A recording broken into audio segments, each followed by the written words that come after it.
What's up guys, this is Matthew. Welcome to another video. In this video I want to show you how to find out the derivative of some functions, the basic polynomial functions.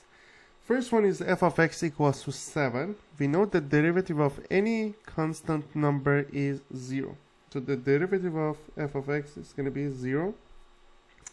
Next one is also negative 3 is a constant, so the derivative of this one is going to be 0 as well.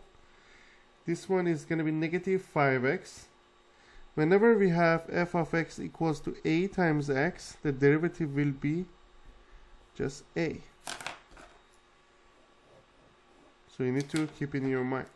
So f of x is negative 5x, so the derivative will be negative 5. What about here?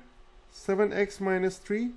The derivative of 7x is 7, and the derivative of negative 3 is 0. So it's going to be just 7.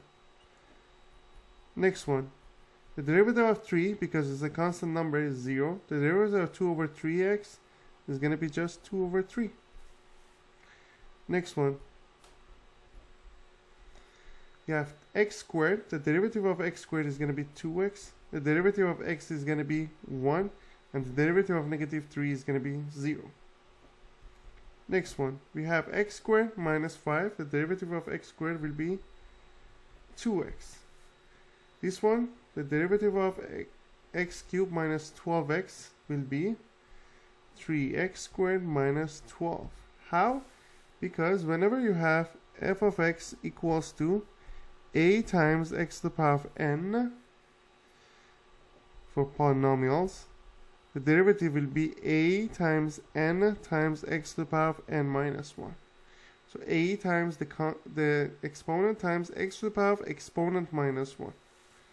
So that's why x cubed will be 3x squared.